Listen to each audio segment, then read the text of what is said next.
Hello guys and welcome to Tropico. I have decided to do a series of these tutorial videos. Or you might have noticed that I've turned off the music, and that was because I've watched one of Plantations videos about Tropico 5. He got an early access. I think the developer sent him an early access of the game, a copy of the game earlier, and even he turned off the music because of the way the developers or the publishers licensed the music. So I guess then it's even safer for me because yeah, because of the reason. So that's why we don't have music, because copyright issues. So tutorial videos, these will be hard because I have to make sense. I have to speak logic in these on a foreign language for tens of minutes, maybe 30 minutes even. That's really hard for me, as you could experience in some of my other videos. It's not that of an issue because I don't always make sense in those in Let's Plays, but that's not a problem there. Here it would be a problem. So in this first video we will talk about plantations, ranches and fisheries. Mostly about their direct effects, not their indirect ones. Like they have well, most of the time, because plantations have and every building has an effect on several others. Like for example, if you set the budget on maximum, your people will be well off. On average they will be poor, and oh, they won't be broke. Okay. But basically it has a happiness effect as well, wealth effect, and wealth affects entertainment and housing as well. But I didn't take those into serious consideration in this comparison most of the time. So I have split the plantations into two groups. These will be food plantations, food producing plantations, and luxury plantations. Now in luxury I have mostly considered profits, because that's their main use in the colonial era. And later on you can build industries based on these plantations, but that's for another video. In food plantations the most important thing was how much food they produce, and yeah, that decided mostly. So let's start with banana plantation, and this is one of the most interesting ones. It produces well, a low amount of goods, a low amount of food, and it has the most interesting upgrade. The job quality is increased by 20, workers' wealth is increased. Now that 20 increase is not bad, not that good either. You can see it's 40, and wealth provided is poor. Now I applied this for 2000, which is, well, at the end of the colonial era. You might be able to afford it, but I don't really suggest it. So now it is well off, and 60. Now, as I said, wealth provided has a serious effect. Let's take a look at the happiness in the almanac. Job quality affects job happiness. You won't have a serious amount of workers on banana plantations because you will want to build other plantations, and you will need the space for other plantations more than you need it for banana. Now wealth provided well off. That of course affects housing, because your people will be able to afford better housing. As you can see, if I set the budget, it will affect the wealth required for people to live in that housing. And so that's why wealth provided affects housing, and it also affects entertainment. Let's find an entertainment building for us. Looking for, yes, the opera house. Thank you. Wealth required for citizens to visit is well off. Now, of course, you can upgrade it to 3 penny opera in the Cold War or maybe the World War era, maybe modern age as well. That doesn't really matter. But the tavern will be able to take lower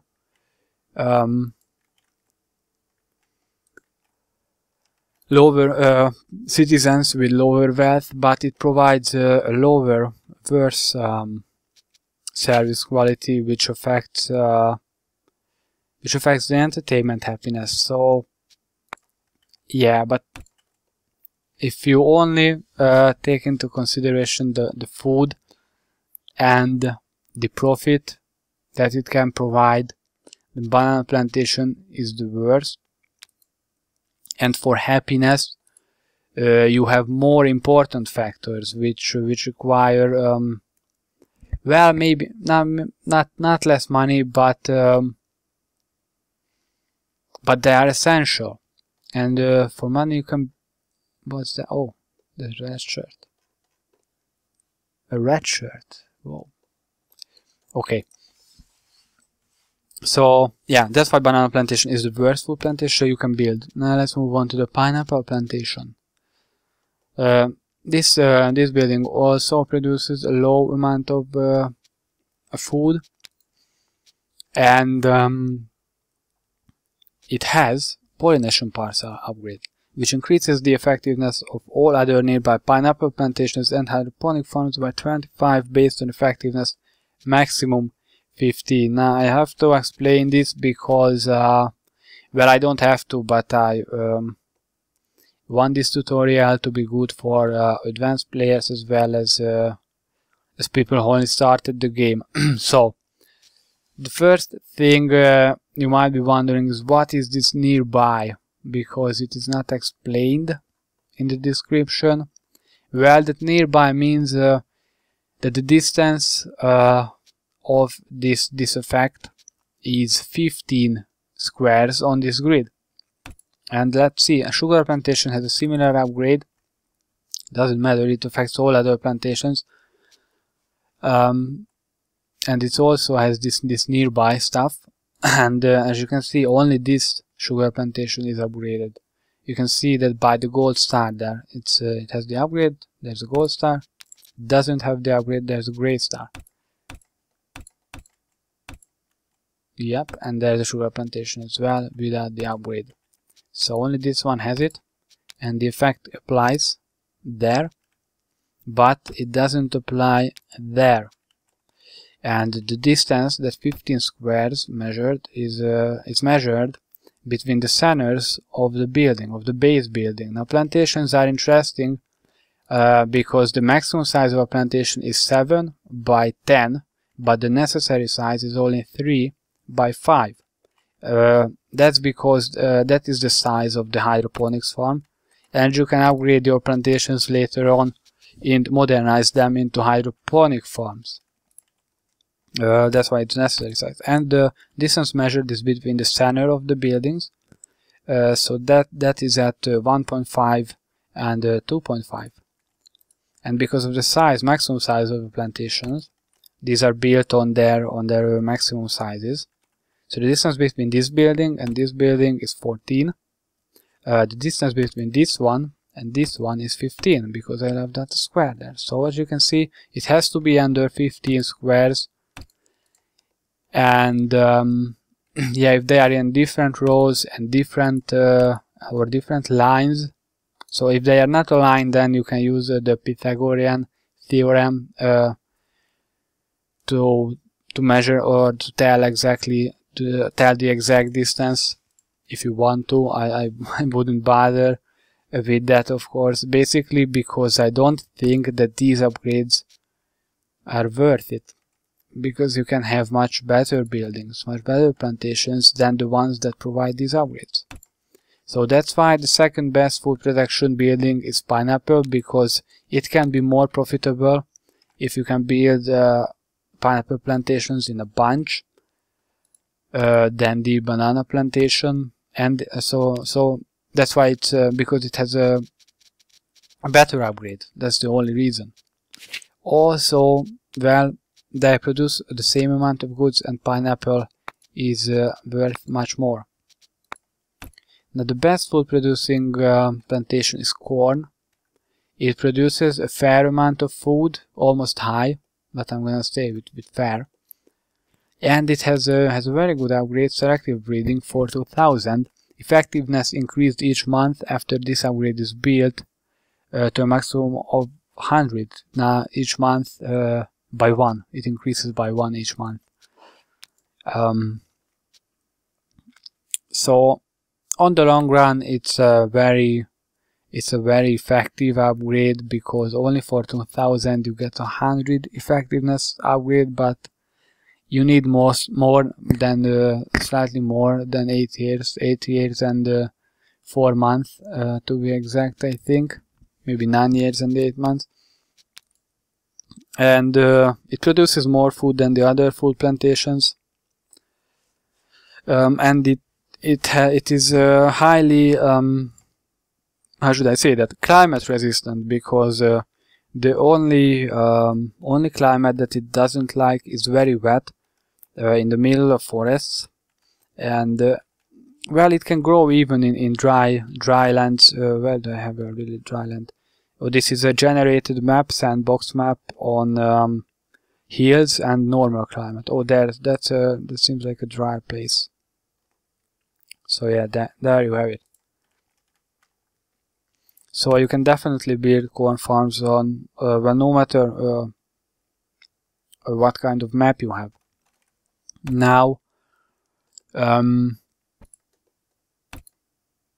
what you can do with this is, of course, you want to have at least 1 banana plantation and 1 pineapple plantation, because you need the food variety at elections and when you want the revolution to happen.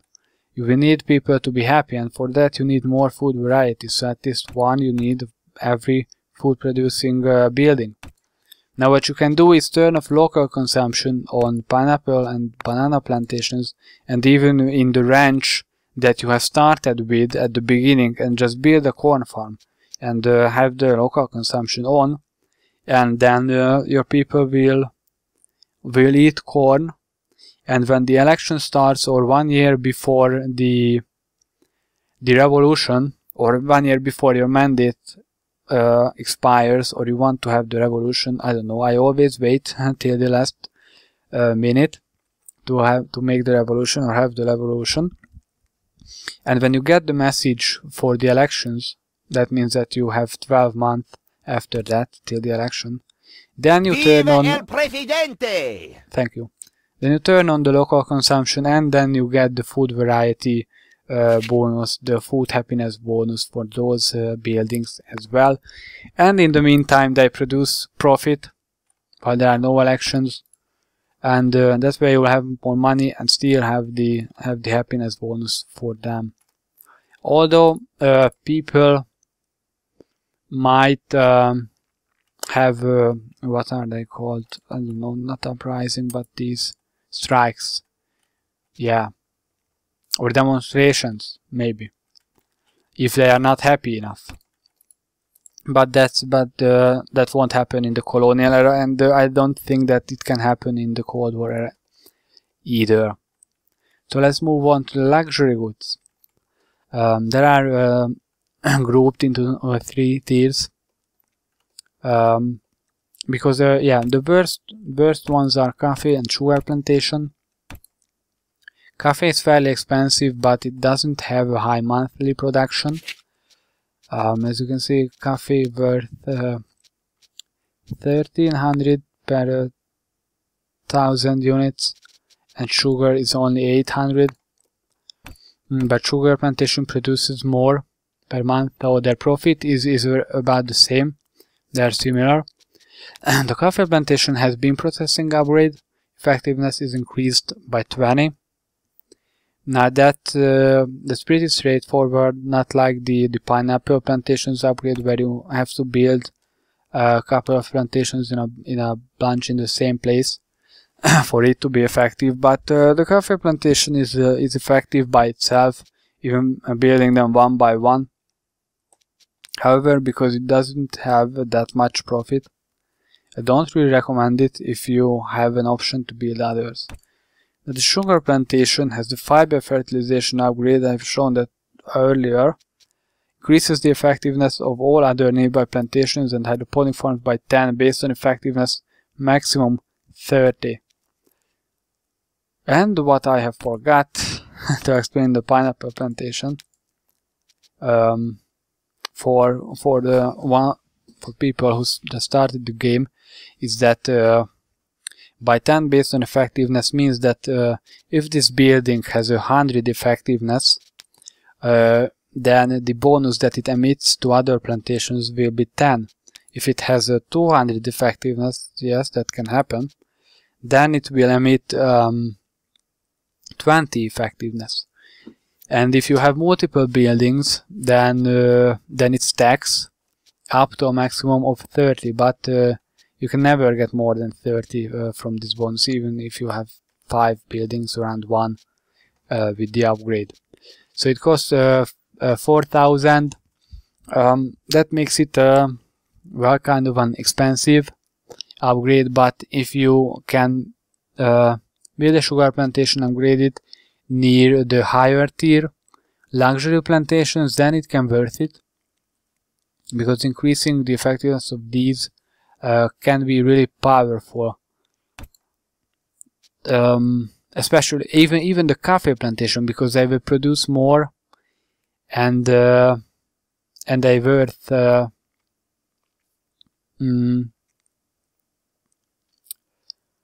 so the grouping of this wasn't slowly on profits. I've taken the upgrades into consideration as well. As you can see, the coffee plantation has a really low upgrade. It doesn't really it's not a strong upgrade, but let's move on to the second tier, cocoa and tobacco plantations.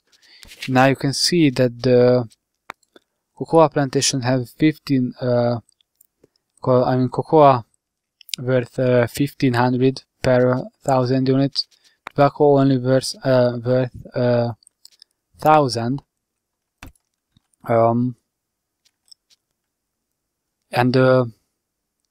Yeah, what I wanted to say that the cocoa plantation is and tobacco is in a higher tier, basically because they have very powerful upgrades.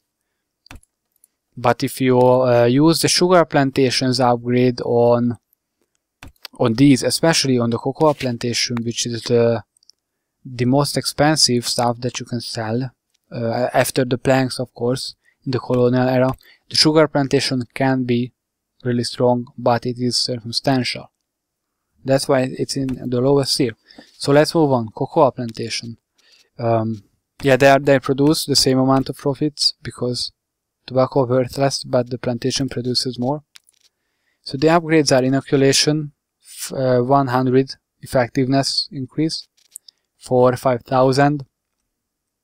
Yeah, that's quite expensive. You can. Yeah, now see, that has that affects much more than the effectiveness, because you can build almost 2 other plantations for that much money, but those 2 plantations would need 16 workers to have maximum effectiveness, and you would have to pay upkeep, you would have to build housing for those workers. So overall, this is a very strong upgrade even for that much money. Now for the tobacco plantation, you also have 100 effectiveness increase for only 3,000, but you have a soil quality degradation over time. Now that degradation is, let's say this is an upgraded tobacco plantation, then after every year the location modifier would decrease by 3. So next year it would be minus 21, and in 2 years it would be minus 24, and so on. And in the nearest plantation it will be a 1 decrease. So after 1 year it would be minus 44. You get the idea. So it's really not that serious, but you don't want to have a tobacco plantation with that upgrade for a long time. What you can do is build a tobacco plantation near your city in the colonial era, upgrade it, because you know that you will need that place for housing, for entertainment buildings, for media and welfare buildings, for industrial buildings, whatever, and that then you will destroy it. Still, it will produce more profits than some lower tier buildings would, even if you have to destroy it. But yeah, it gives you a head start, a really good head start. But in the long run, the cocoa plantation will be better. But still, I think that they go into the same tier, because by the time the cocoa plantation gets more profitable than the tobacco plantation, your main source of income will not be the plantations. And the most profitable is the cotton plantation. That's without the upgrade, of course, because cotton is not that expensive. It's around 1100, it's average, maybe the central price, I don't know, but even with one worker you can see $28 of profit it produces, and yeah, that's pretty much. Its upgrade is not that good. Mechanization, even if this the description of it is kind of flawed. Yeah, I don't think it's accurate. It costs 2500. And you can read that decreases workers by 2 and increases effectiveness by 20. Now what this description should say is increases effectiveness by 20 but decreases workers by 2. And the reason for that, if you have played some Tropico 5 games, then you know that you will have a bigger problem with unemployment than you will have with open jobs, because open jobs will fill up over time. The freighters that come into your docks will have workers on it, immigrants on it, and they will fill up workplaces if you provide enough money, of course. They will fill up workplaces in maximum a year. So open jobs have one effect only. You will have immigrants for them in time, of course, and you will have a lower profit. But as I said, that only lasts for about 1 year. If you have one dock, of course. If you have more docks, then more freighters will come in. You will get immigrants faster, I think. So with the effectiveness bonus is good, of course. We're talking about the workers. So yeah, if all jobs were filled, then you will end up with 2 unemployed citizens. And let's take a look at an unemployed citizen, an illiterate one. Ay, caramba! Now what you can see here is job quality is 0 for him. That means the happiness is decreased. Now housing quality, I don't know how it is 30 for this one. Oh, he lives in an apartment, but for someone who lives in a shack, and unemployed people eventually will live in a shack, well, you come throughout most of the game, of course. The housing quality is only 10 for shacks, so that's a serious decrease in housing happiness, of course, and it will also affect their entertainment, because the only entertainment they can afford will be the tavern. So there you go. Unemployment has a serious impact. Open jobs doesn't. So it's one of the worst upgrades, I think, that there is for that much money, especially. But cotton is still profitable enough to be worth it. To build it. Another thing about hydroponics farms is You can see we have the fiber fertilization upgrade from the plantation here. Now if I upgrade this with fiber fertilization, sugar hydroponics farm, then you will have we will have another upgrade here from the hydroponics farm. So there are different upgrades from the hydroponics and plantations. Yeah, I think that's good to know. Now let's move on. Let's move on to ranches and the fishery. Okay, here we are.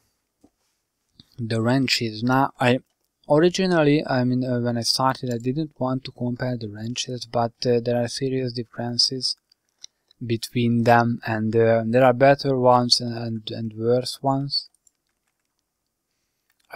between them too, amongst them. Let's start with the one that is, I think, is the worst.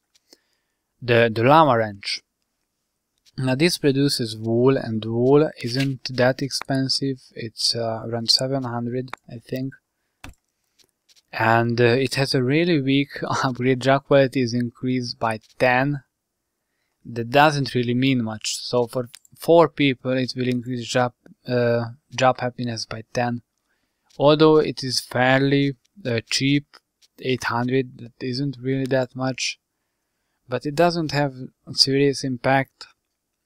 So yeah, I don't think that it is really viable in the long run. Doesn't worth it that much. Now let's move on to the next ranch. This will be goat ranch. Now this produces milk. Milk is slightly more expensive than wool. It's 800, and it has a kind of useful upgrade. Forage pens increases effectiveness by 10 for each nearby plantation and hydroponic farm.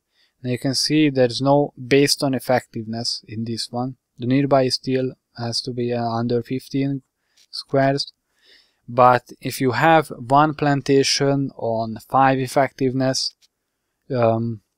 near the goat ranch, it will still increase the effectiveness by 10. Let's see. Okay, this is a high effectiveness, so it won't tell you much, but let's upgrade this. So you can see forage pens upgrade 20, while we have 2 plantations here. One is 188, that's 139, and we get 20 bonus. So there you go. Next one is the pig ranch. It produces meat, and meat is it's the most expensive food. It has a overfeeding upgrade for 1600. Effectiveness is increased by 20, but job quality is decreased by 10. I don't care about job quality, I care about effectiveness, and it's only 1600. It's still a mediocre upgrade for that price. So but meat worth pretty much. So this is the second best ranch that you can build.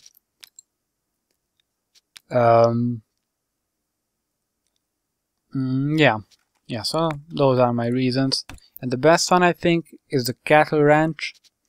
It reduces milk and meat, and the meat production will be half of the monthly production. Same goes for the milk, so it splits 2 ways evenly, 50-50.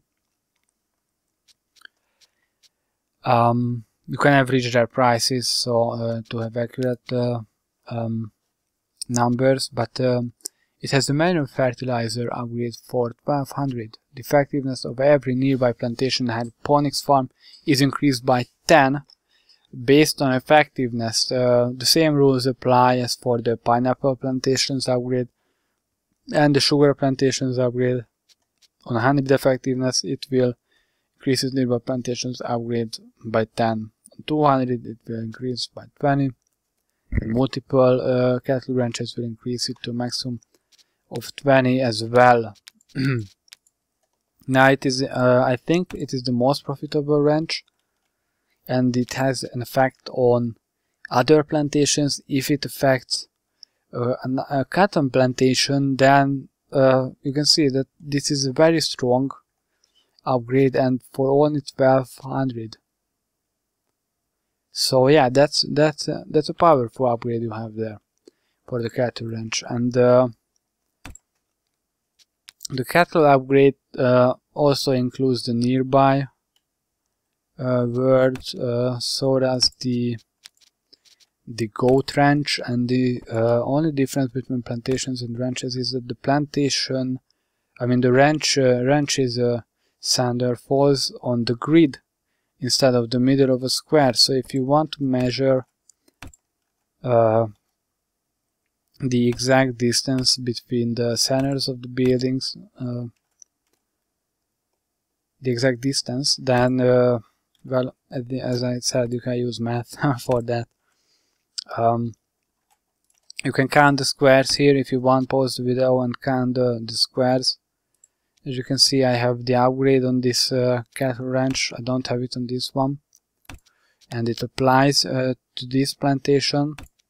You can see it here. So there you go, these are the ranches. Let's move on to the fishery. Now I don't really know what to say about the fishery. I mean, I couldn't really decide it, what's the main use of it. It can be really powerful, but it can be weak as well. Yeah, so the fish is the least the cheapest stuff that you can sell at the beginning. Maybe logs. I don't know. Maybe logs. No, even logs are worth more than the fish. It's only 300. And fishery is interesting because it depends on fish population.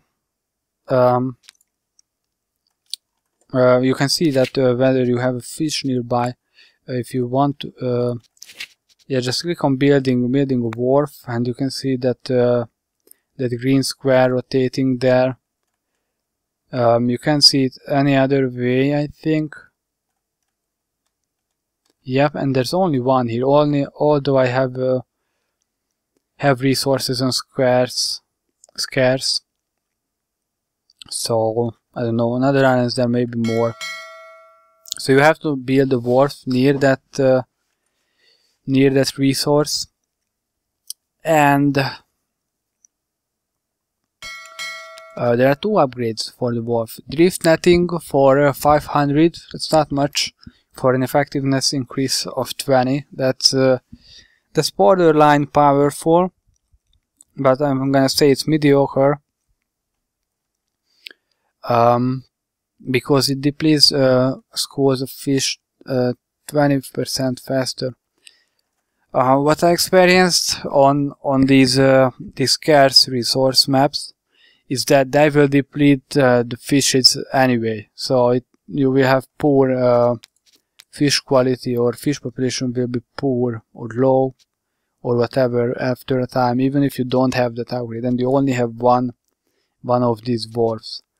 But on the other hand, you have the feeding pens, which is available in the World War era, I think. Schools of fish go even while worked by fishermen. And I have both of the upgrades active in this wharf. I just built this one. As you can see, there are no workers for 3 years, and the fish population is still abundant. So I think that they counter each other. And then the fishery produces very much food. I think that this was on 28.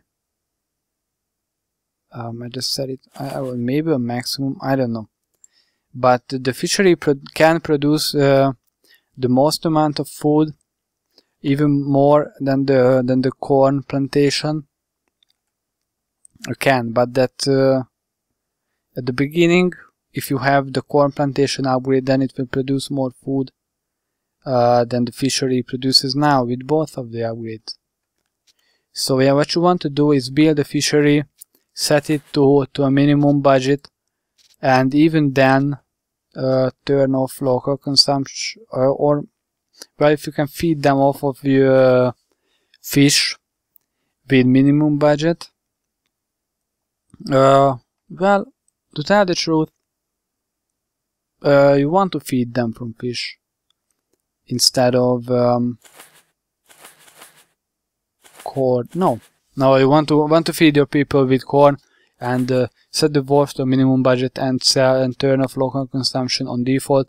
And when elections or revolution happens, you want to turn it on. Basically, because of the budget and the prices. Yeah, I'm gonna have to bring up the Excel sheet for that.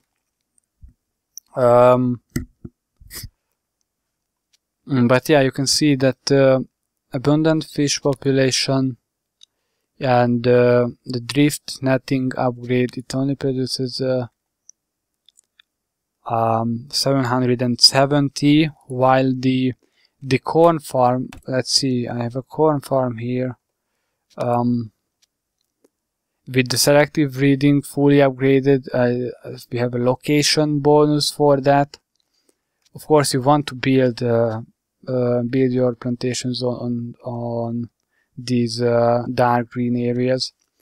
We have a small tycoon bonus. We have a budget bonus, of course, but yeah, it's a 300 effectiveness. It produces 1200 monthly. And also we have the issued agricultural subsidy from the Cold War era, or no, the World War era. Oh my God, I confused the word. Yeah, so the second era is the World War era, and the third is the Cold War era. I might have confused those two earlier. Try to forgive me for that. So yeah, even with 100 effectiveness, it would produce 400 food.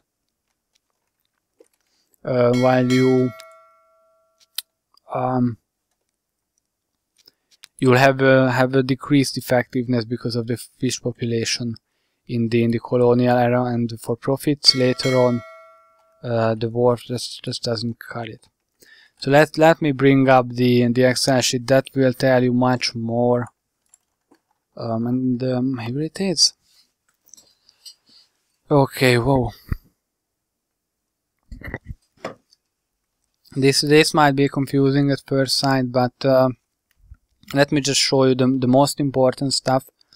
I have got these from these numbers from the game. This is the monthly production, the number of stuff the plantation produces every month, times the effectiveness. So on 100 efficiency. So on 100 efficiency or effectiveness, the banana plantation produces 250 bananas per month, and the same goes for cocoa and everything. As you can see, the cocoa is the most expensive stuff to export, 1500, but it produces the least amount of stuff monthly. So there you go. The average price is basically all the prices in a row that I've seen in the game. This is not weighed. I don't know, for those of you who are good in math, this number could be more accurate. It is only an average, but it's good enough for me for now, because I don't need to be that accurate. Now we have here an equilibrium price. This, I experimented with this. I just set it, tried a lot of prices, and this price is important because you have a luxury good here. For example, the cocoa. You will say, if you sell this, export this directly, and do not send it into a chocolate factory, for example, and you have this price, then the monthly profit will be equal on all of the budgets. So let me just show you that, and let's change the average price to the equilibrium price. and just apply it. As you can see, we have the monthly profit equal. So if it is above that price, as you can see, the average price is above the equilibrium price. Let's set it back to the average price and apply it to all rows. Then it will be worth it for you to have the building on a maximum budget. But if it's under the equilibrium price, then it is not worth it. But as you can see in the corn row, the equilibrium price is higher than the average price, and it's higher than the corn's maximum price, which is 400. You can see it here. Corn, the maximum price I have seen throughout my games is 400. So the best you can do is to have the corn plantation on a minimum budget.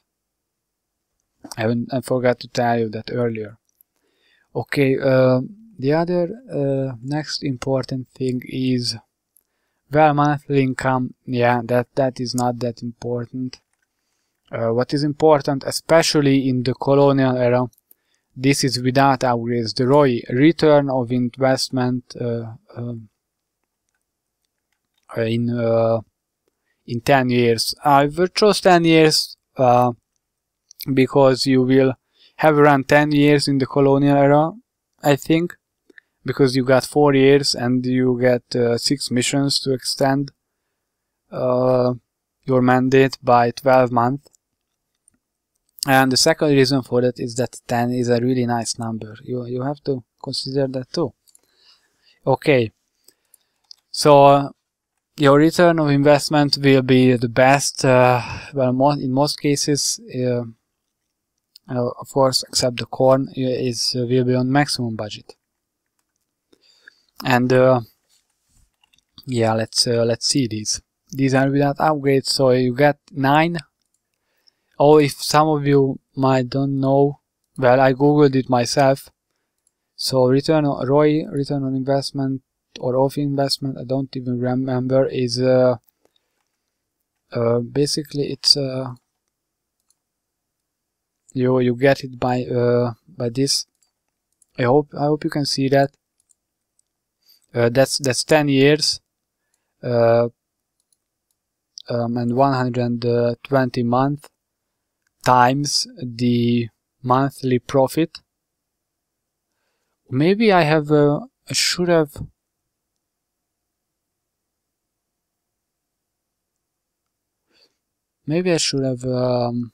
measured the income, but then I wouldn't have the upkeep. So that's why I went with the profit. I know that in the original equation there's income and not profit. But on investments, if you only invest, then you don't have the expenses, maintenance costs, upkeep costs. So that's why I went with the profit. I hope it's still accurate. Tell me if it's not. And so minus the initial investment price, and that divided by the investment. But that's really not that important. I just wanted to show you how I have come to these numbers. So as you can see, cotton has a really high production in relation and price. You can see coffee is more expensive, but it doesn't produce that much. So yeah, just you might need to go back in the video to completely understand it. I don't know, I definitely wouldn't understand this at first sight, but I couldn't make a better stuff to show you this. As you can see, the best return on investment is the cotton, and that's why it is the first tier luxury good. Next one is tobacco and cocoa for me. Yeah, tobacco went into the second tier because of its upgrade. It has a really strong upgrade. And next you have sugar and coffee. Sugar cane effect, of course, cotton plantations, and tobacco and cocoa plantation. That's why it's in the same tier as coffee, although coffee has a better return, much better return on investment than sugar plantation. Pineapple plantation is not that profitable, and neither does banana plantations.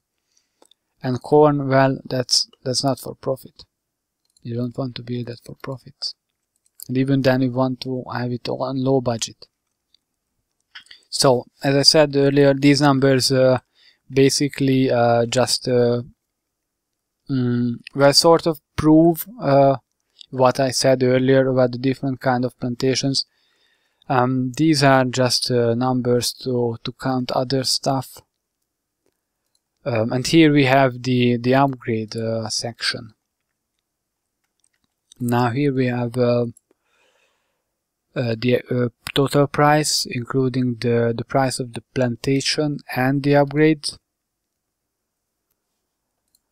And what is important for us, yeah, the counting this is kind of inaccurate, because as you can see in the, well, you might not see what I'm going to tell you, that at the corn plantation, this is not from, this is a 10-year return of investment in 10 years with upgrade, maximum bonus. Maximum bonus on corn plantation need 100 months to apply. So this is not a colonial era number. But you wouldn't build corn plantation for profits anyway, only to feed your population. So there you go. With upgrades, you have the highest return on investment with the tobacco plantation, but that doesn't take the soil degradation into consideration. So yeah, in the long, and here is the these 5 rows are basically the same 5 rows that we have here. I just copied it there for comparison. You can weigh these with the investment prices, of course, because let's say the cocoa plantation, which has a higher return without the upgrades, but you have to multiply this number with the initial investment, which is 2800, and if you multiply this with the investment plus the with the plantation price plus the upgrade price, then you can see that you will have much more money from this with the upgraded cocoa plantation than you will have with the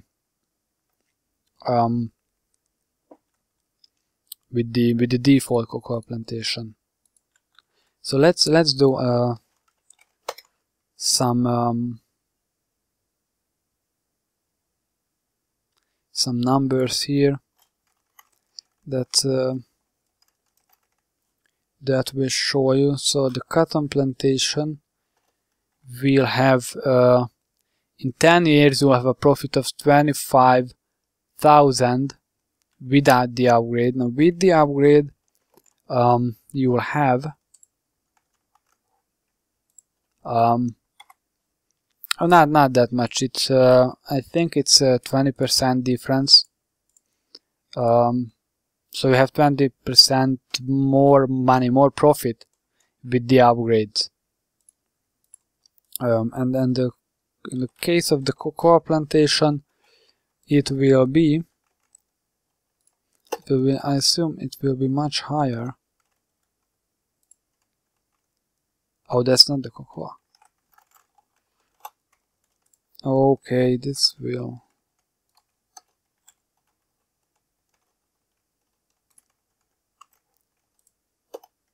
Yep, as you can see, the cocoa plantation overall on the long run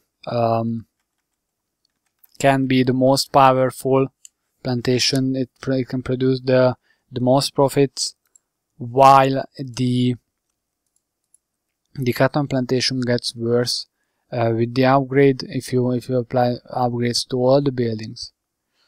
Now at the ranches, as you can see, the fish produces the most in relation to its effectiveness. Let me just roll down a bit so you can see it. Yep, just like that.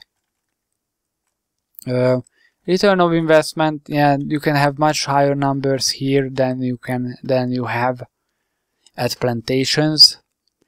But what you have to consider with ranches, and I forgot to tell that, is that they degrade the soil quality for other ranches and for themselves as well in time, and you will see that in the location.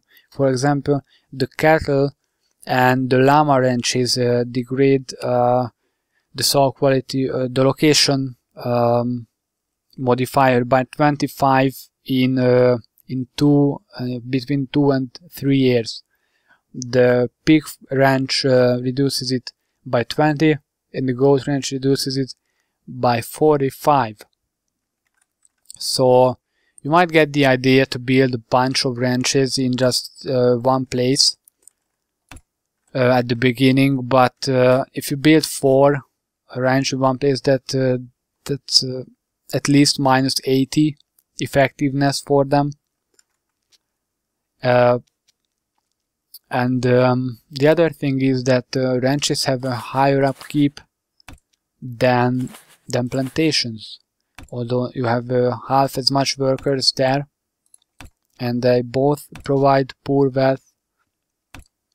You have to consider that as well, those things. So that's why I didn't compare ranches to plantations, because they have different roles. As you can see here, wow, the goat ranch has actually lower return on investment than the llama plantation. So, I mean, yeah. So there you go. The goat, I mean, plantation. No, not plantation. Ranch. So there you go. The goat ranch is actually the worst. Okay, now we know that too. Yeah, that sounds about right. And even with the industries, you can use in industrial buildings. You can use the wool, but you can't use the milk, I think.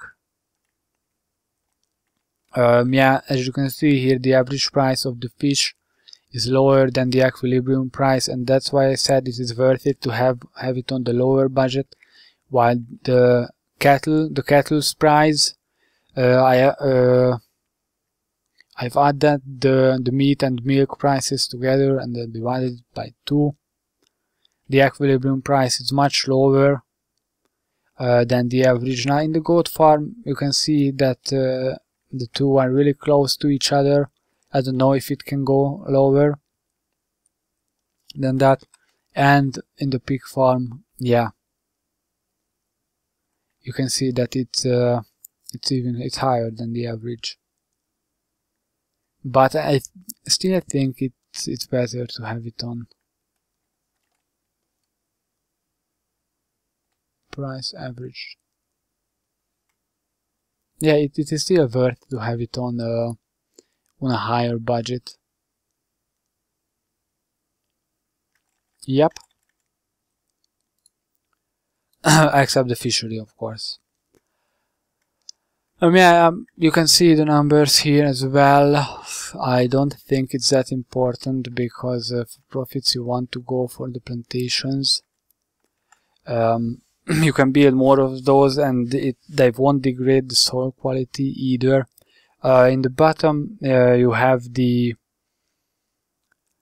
factory farms, and these are the hydroponics farms. These are the plantations. So yeah, I'm just gonna show you these numbers. You can pause the video if you want to and just get the information you need. Not 100% accurate, but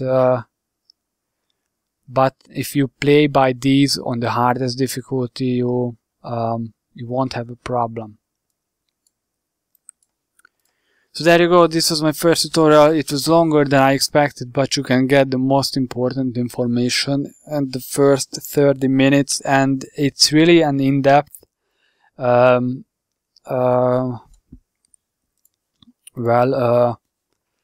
look into the ranches, fisheries and plantations. I think I might have gave you more information than you needed, but yeah, but you have all of it.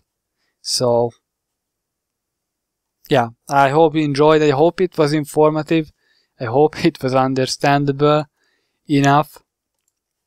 I don't know if I would understand it, but yeah, there you go.